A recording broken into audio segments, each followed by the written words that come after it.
Good morning, everyone. Thank you very much for coming. As Emmanuel said, I'm Abby Mustapha-Maduakor, CEO of AVCA. And for those of you that don't know much about AVCA, we are the Pan-African Private Capital Association. This is our 22nd conference. We're really happy to be back in Kenya and Nairobi. Last time we were here was in 2019. So what to expect for the next 4 days? It's a really important conference for us because we are at a critical point in the industry, at an inflection point, as we like to call it, where there's a lot happening globally, and it's about how private capital in Africa is positioned to be able to continue to grow and also to withstand some of the global shocks that are happening. So I'm really fortunate to have incredible speakers joining us, some of which we wrote in this morning. So thank you very much. You know who you are. But to my left, I'm going to hand over to you, George, if you can just start with introducing yourself. Yeah, thank you, everybody. My name is George Odo.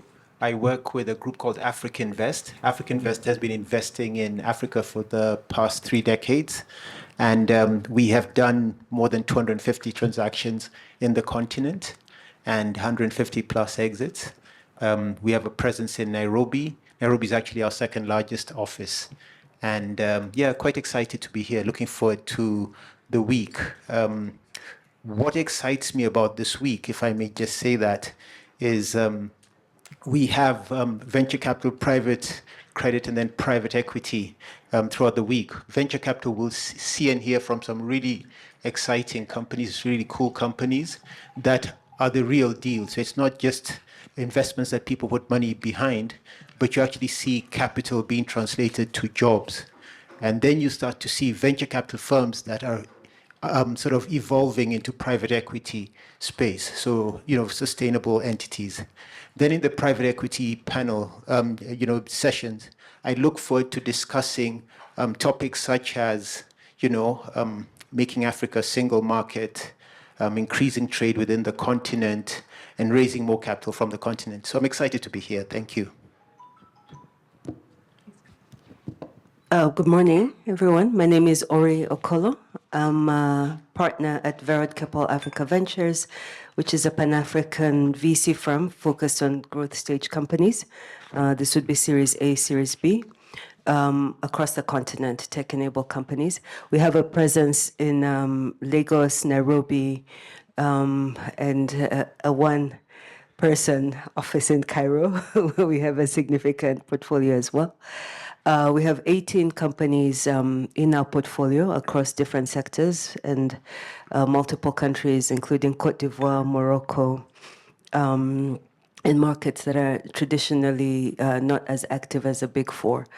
I'm excited to be here because I think, and if you look at this table, is actually you're starting to see a convergence of the different asset classes and thinking about how we grow as an ecosystem, not just the VC ecosystem or the private equity ecosystem or the pension funds or the capital markets. So we have private equity here, VC, capital markets, pension funds. And so then I think for especially us in the VC ecosystem to be successful, we need these other partners collaborating and working with us to tackle some of the challenges in investing. Also excited because we're seeing a maturity, especially on the VC side, in terms of mistakes have been made. We're learning from them. But more importantly, we're starting to think about how does investing in VC look like in Africa in a way that addresses the realities of this market and how we're designing for that. So I think that breaking out of the mold, part of it is thinking about what does VC look like in Africa for Africans. So happy to be here. Thank you, Abby.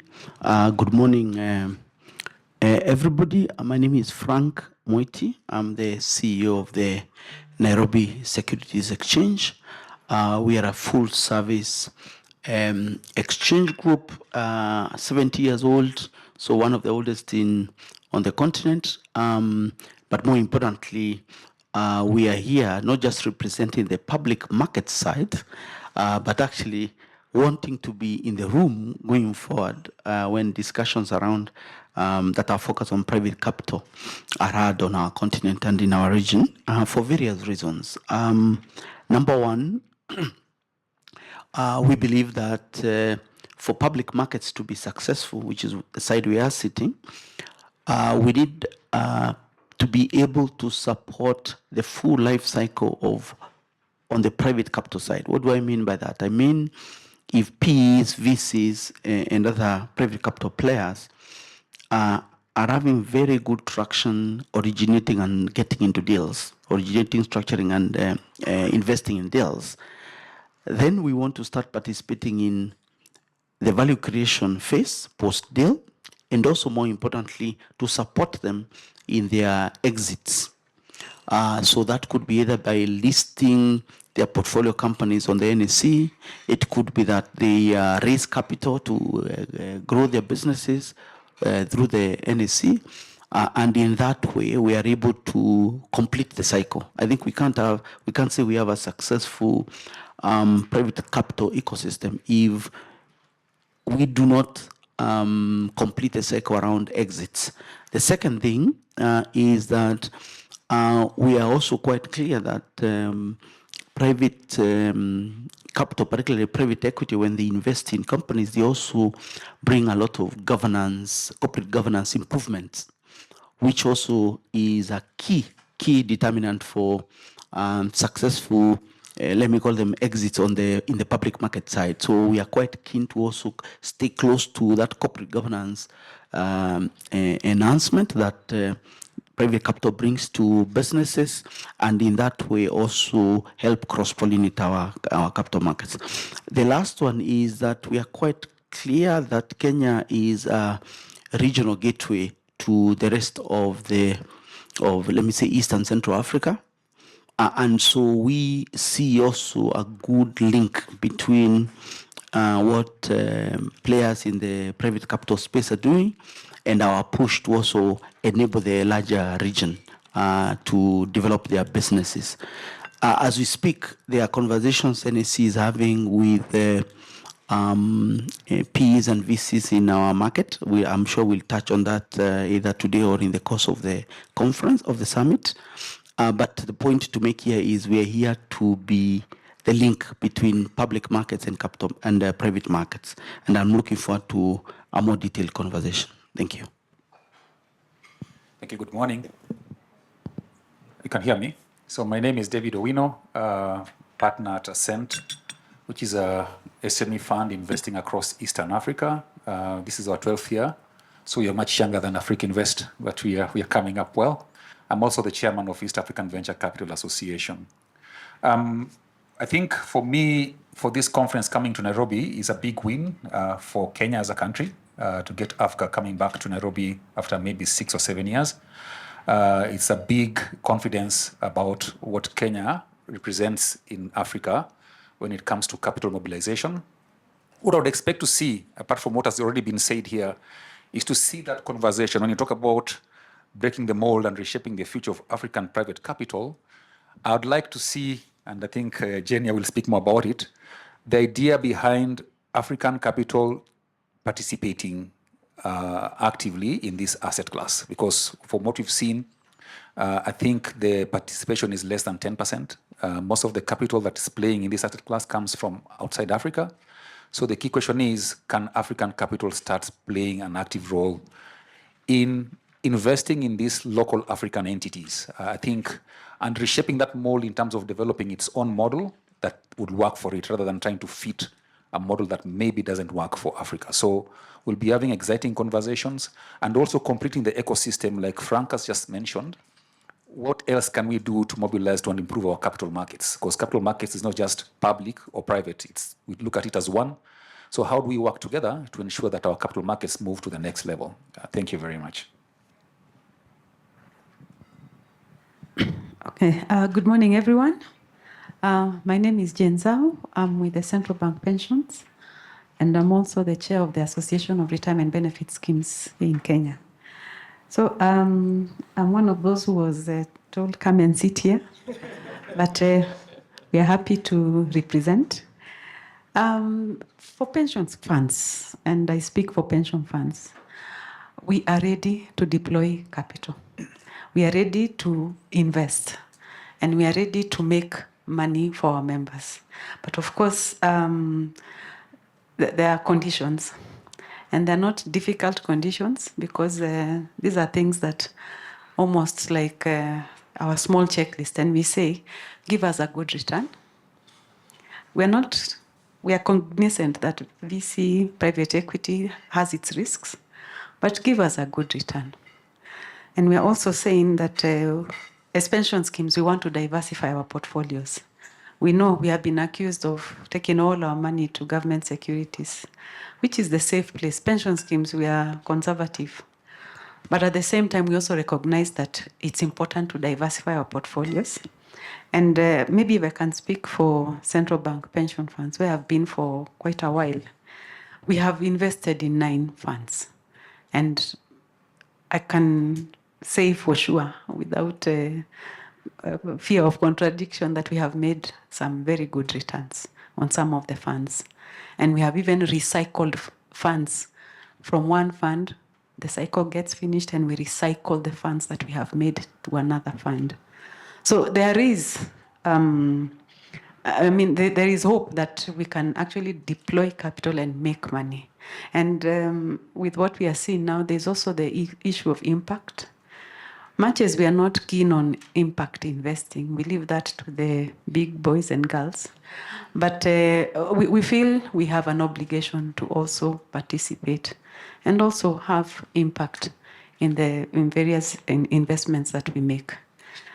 In terms of private equity VC, here in our country, and I don't know whether it is just in Kenya, but I know AFCA is here and they'll probably tell us more.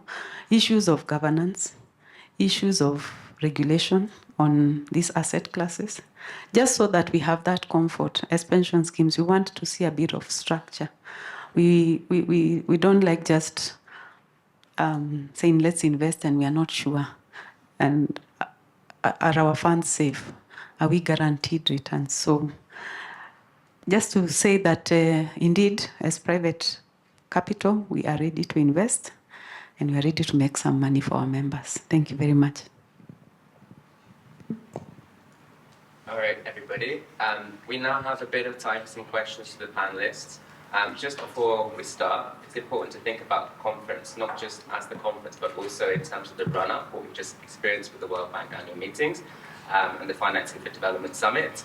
This summit is really focused on the delivery aspect. So I situate your questions focused on investment, and feel free to engage with any of the speakers that we have here. So who wants to start? I might pick on some names if you don't mind. Already, I wonder if you have any questions for anybody at all. Well, first of all, thank you. I was wondering why we see all the Aurélie Benoit. It's working. Yeah. I'm working for Jeune Afrique. I'm based in Paris. First of all, thank you for the presentation and the invitation also. My question is, as we see the global tensions arising, what do you think? Would be more like an opportunity or a threat to the African economies and the more precisely the private capital environment for Africa? Because it is a change of area. What do you think? Maybe we'll start with Abby, and anyone of you feel free to also add your vision on this. What can be opportunities and what are the main threats of this change? Thank you. Thanks, Aurélie. Maybe I'll just start with the data. Obviously, what we're seeing is last year, we did see fundraising was affected, but it's not, I really want to contextualize it. It's not just in Africa. Globally, fundraising has been down because one of the consequences of uncertainty is more protectionism and selectivity around institutional investors deploying their capital. So we are seeing that is the reality, but it's not just in Africa. The positive thing is we haven't seen depressed deal activity. So what we've started seeing from a private capital perspective is that the deployment amount is smaller. So private capital investors, typically we would see like 3 years ago, we saw 5 super or mega deals in excess of $100 million. That's not the reality anymore. We are seeing an industry that is, we say, adjusting. And so we're seeing more medium-sized ticket deals, and I think that's not a negative thing. Some could argue that is a right sizing for the continent, given it's mostly a consumer play. But to your point about the opportunities, and again, we're speaking more holistically, I really would love to hear from the individual speakers. One of the things that we did see, there was a shift last year was, and it almost counters David's points, we saw that 31% of the investors in fundraising were domestic, and we haven't seen that in a long time. And domestic is not just pension funds, it's, insurance companies, banks.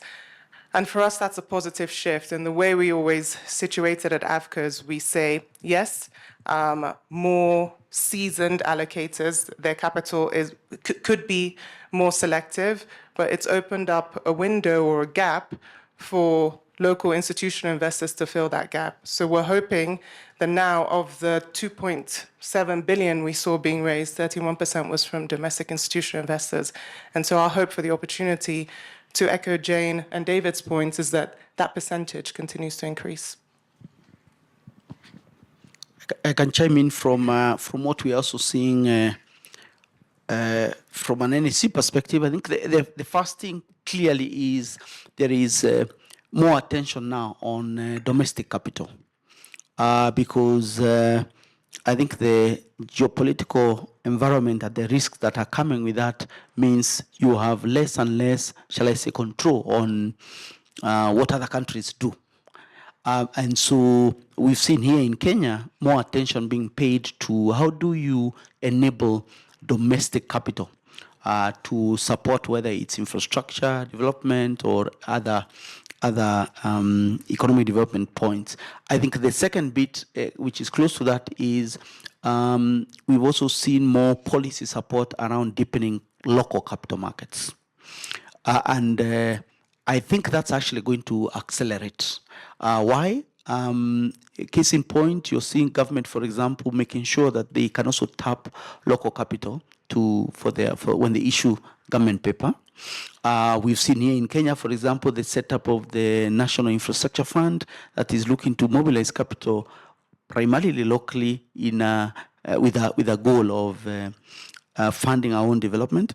I also think that you will find more attention being paid now on, shall I say, domesticating the industrial policies. Because I personally think we're not going to go back to the world before the, let me call it the fracas in the Middle East. I think a lot has changed. The oil and gas conversation now has changed. You've seen more attention being paid to trying to even develop energy resources in country or at least in the region. You've seen more attention being paid on the how we access markets, how commodities flow back and forth. So I actually think that it's a good wake-up call. I'm not saying war is good, so please don't quote me on that, but I think it's a good catalyst to have more focused, localized policies, regulations, and of course incentives. And I think that will bode very well for the private capital conversations we'll have in the next few days. And maybe if I touch on the impact on VC and the startup ecosystem, I think I personally actually see this as a continuum of shocks that the continent has been facing. So from COVID and then the tariffs and now the Middle East. And I think with each series of a shock, what we're realizing is as a continent, we cannot continue to be subject to other people's crisis, challenges, presidents, whatever. And how do we make ourselves more resilient? And this particular crisis, I think, you are seeing an impact on startups, particularly if there's inflationary pressure. If you're a consumer startup and now your consumers are having to think about more, cost of fuel or cost of living. But from a investment VC perspective, I think even as the deal flow sizes have slowed down, you are seeing experimentation in instruments. So the growth of venture debt which we think has been necessary actually, because you should not be funding working capital, for instance, with equity, or you're seeing founders were getting diluted so quickly by raising a lot of big equity rounds. So one, you're seeing new instruments come up to sort of beyond equity, think about how to support startups. So you're seeing growth of venture debt.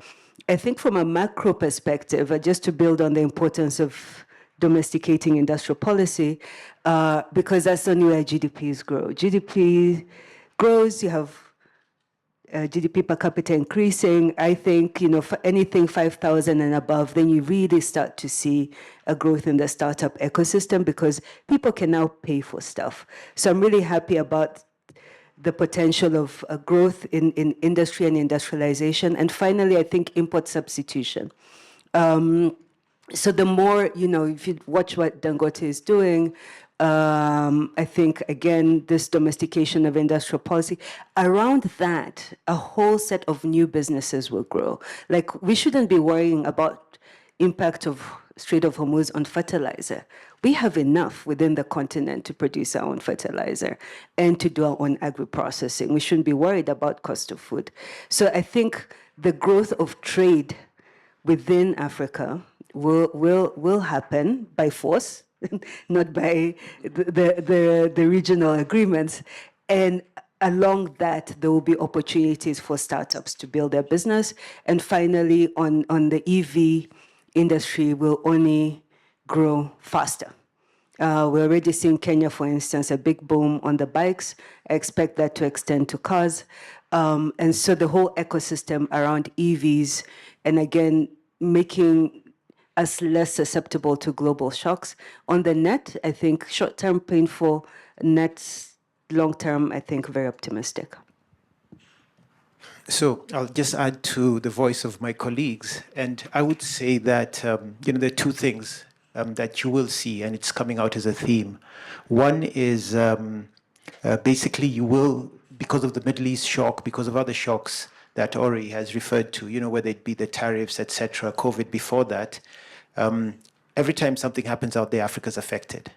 Africa then starts to find a coping mechanism. And part of the coping mechanism in terms of capital flows, investment, we are turning to local capital. And Abby has articulated some of the latest statistics. So we expect to see that. We expect to see more local capital. And we've seen it. When I think about the AfricInvest story, if I share some personal experience, a decade ago, we probably didn't have any, maybe slightly over a decade ago, we had very little local pension funds investing, local asset managers investing, banks, insurance companies. That narrative has changed. When I look at every one of the funds we've raised since then, we are getting participation, whether it's from South Africa, from East Africa, from West Africa, and both Francophone and Anglophone West Africa, from North Africa. We're getting local capital pension funds because they're looking at private equity, they're looking at private credit, they're looking at venture capital, the most sophisticated ones, as an alternative asset class to deploy their capital. So we expect to see more African money. However, there's reality. Reality is only about 1% of pension funds is coming in, even though legally, the laws allow for 10%. We are not there. So we don't have enough Janes in the room when decisions are being made to allocate capital. So that's the story of capital flows. And again, if you look at it, take a step back, from an FDI perspective, we probably as a continent get only 4% of FDIs. Compare this to Europe. Europe has about 35% of FDIs, But then I want to go to my next point, which is trading amongst ourselves, intra-Africa trade. That's a big one. And it's about supply chains. We're dependent on fertilizers again, coming in through the Strait of Hormuz. We're dependent on oil. We export oil and bring back the processed oil. That's got to change. We've got to trade with ourselves a lot more. It'll help us to cope better. Africa trades with itself only to the extent of about 16%, and that's an improvement. If you compare again to the EU, 68%. So we're still scratching the surface, and even that 16% is debatable. Population of Africa is 19% globally, compared to the rest of the world. We're only trading with ourselves 16%. You only get 4% FDIs. You only have 1% of real local capital coming to the private capital market.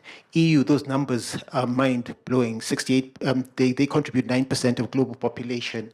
They produce 24% of manufacturing content, and they trade 68% amongst themselves, and they have 35%, 17% of FDIs, 35% of private capital is raised locally. So we have to change those two narratives. One is where we get our money from and investing in the continent, and two, trading more with each other. I think those are going to be the game changers we're going to see.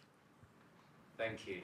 So this is the only time you're going to have many people from different stakeholder groups on one session, and we've got 5 minutes left. So I'd say one question, maybe addressed to multiple if you like, and you can organize interviews one-on-one after.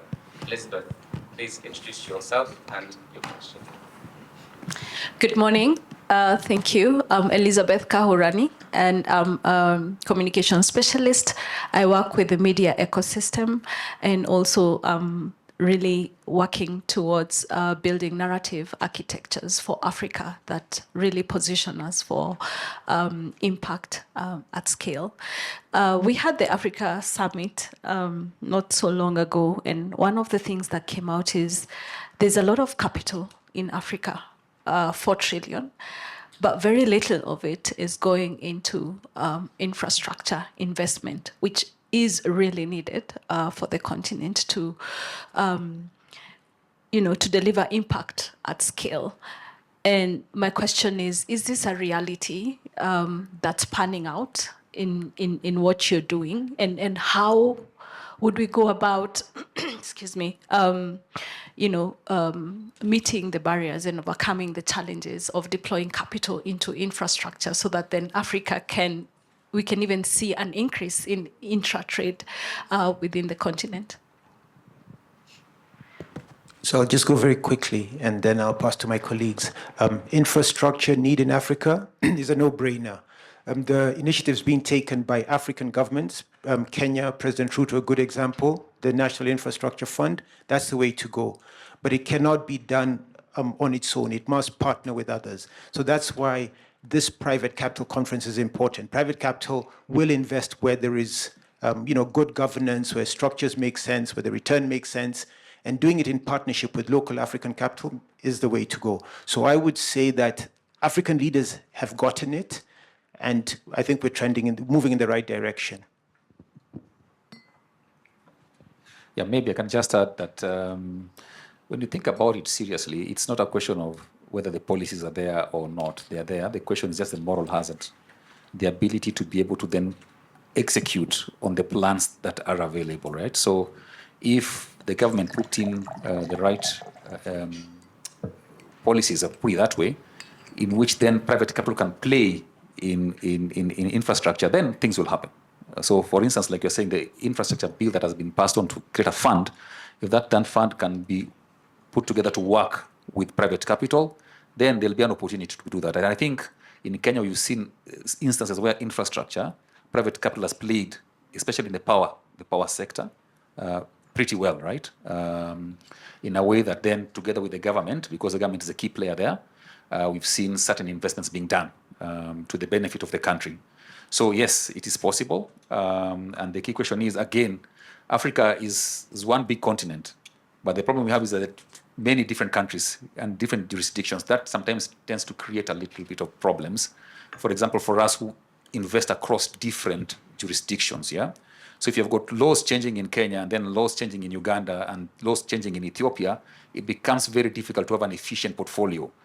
Whereas compared to EU, where they have sort of one set standard where they all work together with, it makes it easier for you to sort of from one pivot point to do a lot of stuff with a bigger market. So the key question of regional integration should happen. And like I think Ori said, we need to ensure that the policymakers actually stop talking about it and actually do something about it, so that then we can be able to deploy the capital to make it work. Thank you. Quickly, just to add to what they're saying, our biggest challenge, like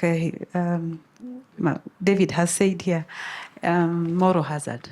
I think we we more or less refer to it as a deficit in trust. We have trust issues. And once those are addressed, the governance issues, the returns, having a proper legal framework, and like David has also alluded to, having something that works for the whole region, then you will see a lot more participation. Just to bring the public market side, first I think Elizabeth, right? Yeah, I think it's something you've alluded to that it's important to amplify, which is the continent by and large actually has capital. I don't think we have necessarily a capital problem, although I do agree that for the amount of, for example, infrastructure investment that's required, the continent does need external capital as well. But I think there's a bigger problem, which is we are lacking the pipes, the structures to enable that capital to be channeled to, shall we call them bankable projects. So capital is there, it's in fragmented pools, and that capital needs to be consolidated and for it to flow into bankable projects. We think that there is a policy conversation to be had, policy and regulatory conversation to be had, which I think David has alluded to. There is also, I think we also need to address the origination of actual projects so that they are really good quality projects that meet certain standards.